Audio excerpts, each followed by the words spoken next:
Big breaking news చూస్తున్నాం. బొత్స సత్యనారాయణ, మాజీ మంత్రి బొత్స సత్యనారాయణ, వైసీపీ ఎమ్మెల్సీ బొత్స సత్యనారాయణ అనారోగ్యానికి గురయ్యారు. లైవ్లో అంటే ప్రసంగిస్తూనే ఆయన గుండెపోటుకు గురైనట్టుగా మనకు కనిపిస్తోంది. మనం స్క్రీన్ పైన వీడియోస్ చూస్తున్నాం. చీపురుపల్లిలో బొత్స సత్యనారాయణ వైసీపీ చేపట్టిన వెన్నుపోటు డే కార్యక్రమంలో పాల్గొంటున్న సందర్భంలో జరిగింది. బొత్స మైక్ పట్టుకొని మాట్లాడుతుండగానే గుండెపోటుకు గురైనట్టు తెలుస్తోంది. స్క్రీన్లో మీరు విజువల్స్ చూస్తున్నారు. బొత్స తీవ్రమైన అస్వస్థతకు గురయ్యారు. ప్రస్తుతం అక్కడి నుంచి బొత్సాని హుట్టిన వైజాగ్ తరలించారు. చీపురుపల్లి నుంచి విశాఖపట్నంలో ఆసుపత్రికి తరలించారు. ప్రస్తుతం ఆసుపత్రిలో బొత్సాకి ఎమర్జెన్సీ చికిత్స అందిస్తున్నారు. బొత్స సత్యనారాయణ వైసీపీ ఎమ్మెల్సీగా ఉన్నారు, మాజీ మంత్రి. వైసీపీకి సంబంధించిన ప్రోగ్రాం ఇవాళ ఉంది. టీడీపీకి వెన్నుపోటు డే అంటూ టీడీపీకి వ్యతిరేకంగా ఇవాళ రాష్ట్ర వ్యాప్తంగా వైసీపీ కార్యక్రమాలు చేపట్టింది. ఈ నేపథ్యంలోనే తన సొంత నియోజకవర్గం చీపురుపల్లిలో బొత్స సత్యనారాయణ ఈ కార్యక్రమంలో పాల్గొంటున్నారు.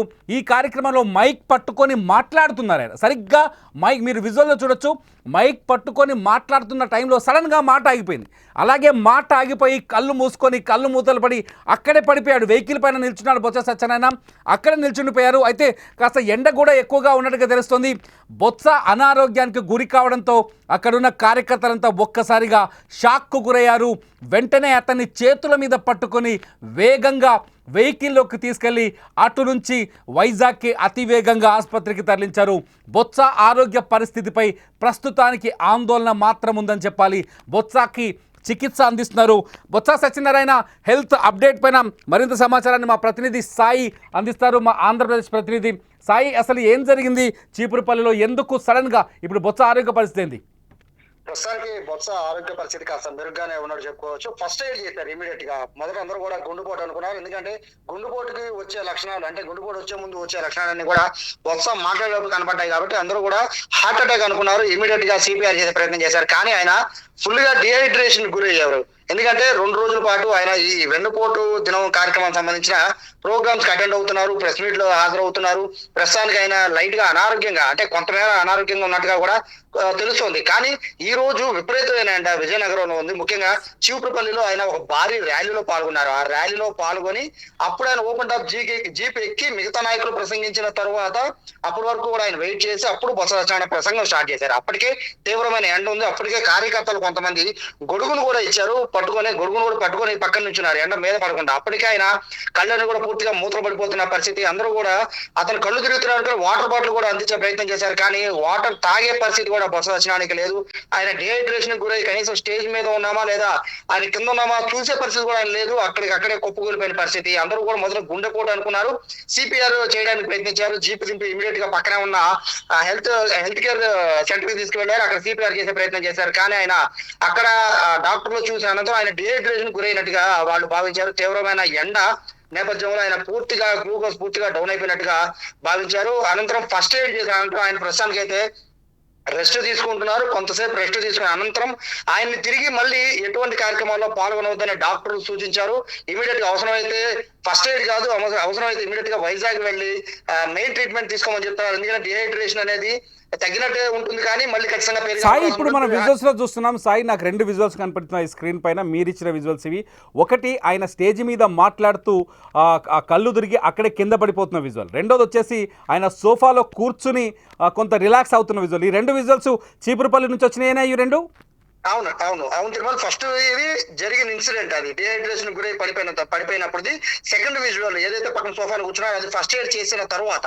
సో ఆయన ఆరోగ్యం అయితే ఆందోళనకరంగా అయితే లేదు. కానీ ప్రస్తుతానికి అయితే ఆరోగ్యం అయితే క్షీణించిన విషయం అయితే డాక్టర్ స్పష్టంగా చెప్తున్నారు. ఇప్పుడు ఎటువంటి కార్యక్రమాల్లో కూడా పాల్గొనవద్దని చెప్తున్నారు. అలాగే ఇమీడియట్ గా, అంటే ఇప్పుడు వాళ్ళు ఫస్ట్ ఎయిడ్ చేసినప్పటికీ కూడా ఖచ్చితంగా మెరుగైన చికిత్స కోసం అయితే ఖచ్చితంగా వైజాగ్ వెళ్ళమని చెప్తున్నారు. ఎందుకంటే డిహైడ్రేషన్ గురైన వ్యక్తి మళ్ళీ లేచి వేరే కార్యక్రమాలకు వెళ్తే అది మళ్ళీ ఖచ్చితంగా బ్రెయిన్ కి అటాక్ అయ్యే అవకాశం ఉంటుంది, హార్ట్ కి అటాక్ అయ్యే అవకాశం ఉంటుంది. కాబట్టి ఇమీడియట్ గా అక్కడి నుంచి వైజాగ్ వెళ్ళిపోమని చెప్పి సూచనలు చేస్తున్నారు. ఆయన అయితే ప్రస్తుతానికి అయితే ఇప్పుడు వెనుపడుతున్న ర్యాలీ పూర్తయిపోయి మాట్లాడేశారు కాబట్టి దాదాపుగా మాట్లాడుతున్న మధ్యలో ఇటువంటి ఘటన జరిగింది కాబట్టి ప్రస్తుతం అయితే ప్రోగ్రామ్ అయితే కంటిన్యూ చేసి మిగతా వాళ్ళని వెళ్ళిపోమంటున్నారు. బొత్స మాత్రం ఇమీడియట్ గా వైజాగ్ వెళ్ళి మెరుగైన చికిత్స కోసం వైజాగ్ వెళ్ళమని చెప్పి డాక్టర్ సూచించిన నేపథ్యంలో ప్రస్తుతం అయితే మెరుగైన చికిత్స కోసం ఆయన వెళ్తున్నారు. ఒకవేళ సోఫాలో కూర్చున్నా కూడా ఆయన అంత యాక్టివ్ గా కూడా కనపడలేదు. ఎందుకంటే సిపిఆర్ చేసిన అరగంట సేపు తర్వాత అంటే ఫస్ట్ ఎయిడ్ చేసిన అరగంట తర్వాత కూడా ఆయన పూర్తిగా మామూలుగా స్టేబుల్ గా ఉన్న పరిస్థితి కూడా లేదు. ఇప్పటికే ఆయన కాస్త ఊగుతూనే ఉన్న పరిస్థితి కనబడుతోంది. అంటే ఎంత హై లెవెల్ లో ఆయన డిహైడ్రేషన్ గురయ్యారో అర్థం చేసుకోవచ్చు. ఆయన స్టేజ్ మీద ఉన్న పరిస్థితి కూడా ఆయన చూడలేక కుప్పకూలిపోయారంటే కూడా పరిస్థితిని అర్థం చేసుకోవచ్చు. వయసు రీత్యా అలాగే ఆయన ఆరోగ్య రీత్యా అలాగే ఆయన హోదా వైసీపీలో ఆయన హోదా 3 జిల్లాల్లో ఆయనే మొత్తం అన్ని కార్యక్రమాలు చూసుకుంటారు కాబట్టి అందరితో రివ్యూలు నిర్వహించి వెనుకొడుతున్న కార్యక్రమం గురించి ఆయన ప్రతిరోజు ప్రెస్ మీట్లు పెట్టి ఇవన్నీ చేసుకుంటూ ఆయన ర్యాలీలో పాల్గొన్నారు. సో ఇంత ఒత్తిడిని ఆయన ఎక్కువ ఒత్తిడిని ఆయన తీసుకున్నట్టుగా కూడా డాక్టర్లు చెప్తున్న నేపథ్యంలో ప్రస్తుతానికి అయితే ఎటువంటి కార్యక్రమాలని కొన్ని రోజుల పాటు చేయొద్దని చెప్పి డాక్టర్ సూచిస్తున్నారు. ప్రస్తుతానికి అయితే ఎవరు అభిమానులు ఎవరు ఆందోళన చెందవద్దని బొత్స కార్యాలయం నుంచి కూడా అందరికి మెసేజ్లు కూడా వస్తున్నాయి. బొత్స ఆరోగ్యంగా ఉన్నారు, ఎవరు కూడా కంగారు పడద్దు, కొన్ని రోజులు రెస్ట్ తీసుకుంటారని కూడా బొత్స ఆఫీస్ నుంచి చెప్తున్నారు. కాబట్టి ఆయన ఆరోగ్య విషయంలో అయితే ఆందోళన చెందవలసిన పరిస్థితి లేదనేది మనకున్న సమాచారం. Yeah Sai right. ఇప్పుడు బొత్స నిజానికి ఎంతసేపు అక్కడ ఎండ పరిస్థితి అయింది, ఎన్ని డిగ్రీల ఉష్ణోగ్రతలు ఉన్నాయి, అసలు ఎంతసేపు ఆయన ఎండలో నిల్చున్నారు సాయి? బేసిక్ గా ఇక్కడ రోహిణి కార్త్ అనేది నడుస్తూ ఉంటుంది. కానీ ఒక 3 రోజుల ముందు వరకు కూడా భీకరమైన వర్షం గాలులు వీచాయి. కానీ ఎప్పుడైతే వర్షం తగ్గిపోయి ఎండ వచ్చిందో ఇప్పుడు వస్తున్న ఎండ బాగా ఎఫెక్టివ్ గా కనబడుతుంది. ఎందుకంటే వర్షం తగ్గిన తరువాత వచ్చే ఎండ ఎఫెక్ట్ చాలా ఎక్కువ ఉంటుంది. పైగా పూర్తిగా ఇక్కడ కనీసం గాలి కాదు కదా, అంటే అక్కడ ఉన్న పరిస్థితి ఏంటి అంటే అంత ఎండలో కనీసం బొత్సకి ఊపిరి ఆడే పరిస్థితి కూడా లేదు. ఎందుకంటే ఆయన జీప్ మీద కంటిన్యూగా ర్యాలీ చేసి ఎండలో ర్యాలీ చేసి జీప్ మీద ఎక్కున్నారు. అయితే జీప్ మీద ఎక్కిన కాసేపటికి ఆయన కళ్ళు తిరుగుతున్నాయని చెప్పడంతో ఒక గొడుగును కూడా తీసుకొచ్చి ఎండ పడకుండా కూడా అడుగు పెట్టారు. కానీ అప్పటికే ఆయన డిహైడ్రేషన్ గురైపోయి ఉన్నారు. సో బలవంతంగానే జీప్ ఎక్కిన పరిస్థితి, మాట్లాడక తప్పని పరిస్థితి. ఎందుకంటే మధ్యలో మాట్లాడకుండా వెళ్ళిపోతే మళ్ళీ కార్యకర్తలు ఆందోళన చెందుతారని ఆయన బలవంతంగా డిహైడ్రేషన్ గురైనా కూడా బలవంతంగా జీపు ఎక్కి మాట్లాడే ప్రయత్నం చేస్తున్నారు. సో అప్పటికి ఇంకా తట్టుకోలేని పరిస్థితిలో ఆయన కళ్ళు తిరిగి పడిపోయిన పరిస్థితి కనబడుతుంది. తీవ్రమైన ఎండ అనేది ఇప్పుడు మొత్తం ఆంధ్రప్రదేశ్ వ్యాప్తంగా కూడా తీవ్రమైన ఎండ ఉంటుంది రోహిణి కార్తె కాబట్టి. ఈ టైంలో మధ్యాహ్నం పూట 11-12 గంటలకి టైంలో అటు బొత్స ఆరోగ్యం దృష్ట్యా ర్యాలీలో పాల్గొనే పరిస్థితి లేదు. కానీ ఆయన ఈ ప్రెస్టేజ్ గా తీసుకుంది వైసీపీ కాబట్టి కార్యక్రమాన్ని. సో ఖచ్చితంగా పాల్గొనాల్సిన పరిస్థితి వచ్చింది, మాట్లాడాల్సిన పరిస్థితి కూడా వచ్చింది. అప్పటికే ఆయన మాట్లాడి ఒక 5 నిమిషాలు అవుతున్న టైంలో అప్పుడు సడన్ గా ఆయనకి మైకం కమ్మి కళ్ళు తిరిగి ఆయన ఒక్కసారిగా కళ్ళు తిరిగి కింద పడిపోయిన పరిస్థితి. హుటాహుటిన నాయకులు స్పందించి సిపిఆర్ చేసి ఆయన పక్కన కూర్చోబెట్టారు. లేదంటే మాత్రం ఇంకా పరిస్థితి కాస్త తీవ్రత ఇంకా ఎక్కువ ఉండేదని కూడా డాక్టర్లు చెప్పిన నేపథ్యంలో ఇటువంటి పరిస్థితుల్లో బొత్స ఇటువంటి పరిస్థితులు అంటే ఆయన ఆరోగ్య రీత్యా వయసు రీత్యా ఇటువంటి కార్యక్రమాల్లో కాస్త దూరంగా ఉండాలని అయితే బొత్స సత్యనారాయణకి స్వయంగా డాక్టర్లు సూచిస్తున్న పరిస్థితి కనబడుతుంది.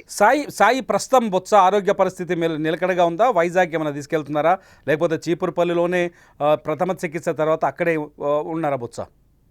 ప్రస్తుతానికి అయితే చీపురుపల్లిలోనే ఉన్నారు. ఆయన్ని మెరుగైన చికిత్స కోసం డాక్టర్లే సజెస్ట్ చేస్తున్నారు. ఎందుకంటే ఇప్పుడున్న పరిస్థితిలో ఆయన వయస్సు రీత్యా ఇప్పుడు ఏదైతే డిహైడ్రేషన్ గురయ్యారో ఈ నేపథ్యంలో ఫస్ట్ ఎయిడ్ వరకు చేశారు. కానీ మెరుగైన చికిత్స కావాలి అంటే ఇంకా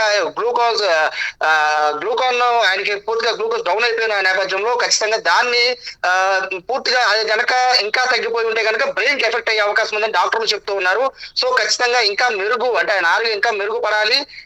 పాత అంటే ఇదివరకు ఉన్న బొత్స ఎట్లయితే ఆయన ఎంత దూరమైనా నడుచుకుంటూ వెళ్ళిపోయేవారు, ఎంత పెద్ద స్పీచ్ అయినా అనర్గళంగా ఇచ్చేవాళ్ళు, గంటలు స్టేజ్ మీద నిలబడి మాట్లాడేవాళ్ళు బొత్స సత్యనారాయణ. కానీ ఈ మధ్య కాలంలో ఆయన పూర్తిగా అంత యాక్టివ్ గా కనబడడం లేదు. సో తిరిగి అటువంటి పరిస్థితి రావాలంటే మాత్రం కొంతకాలం విశ్రాంతి తప్పదు అని చెప్పి డాక్టర్లు చెప్తున్నారు. ఎన్ని కార్యక్రమాలు ఉన్నా వాయిదా వేసుకోవాలని సూచిస్తున్నారు. లేదు మనం ఇట్లా కార్యక్రమాల చుట్టూ తిరగాల్సి వచ్చే పరిస్థితి మాత్రం ఉంటే మాత్రం ఆరోగ్యం ఇంకా క్షీణించే అవకాశం ఉంటుందని డాక్టర్లు చెప్తున్నారు. ఖచ్చితంగా వైజాగ్ వెళ్ళమని అయితే సూచనలు చేస్తూ ఉన్నారు. మెరుగైన చికిత్స కొన్ని రోజులు తీసుకున్న అనంతరం రెస్ట్ తీసుకున్న అనంతరం మళ్ళీ మీరు యాక్టివ్ గా కార్యక్రమాల్లో పాల్గొనాలని చెప్తున్నారు. కానీ ఇప్పుడున్న పరిస్థితుల్లో మాత్రం ఎట్టి పరిస్థితుల్లో ఏ కార్యక్రమానికి హాజరు అవ్వద్దని చెప్తాను. ముఖ్యంగా ఎండలో తిరగద్దని చెప్పి మరీ డాక్టర్ సూచిస్తున్నారు. ఆయన ఖచ్చితంగా వైజాగ్ వెళ్లే అవకాశం అయితే కనబడుతుంది. రైట్.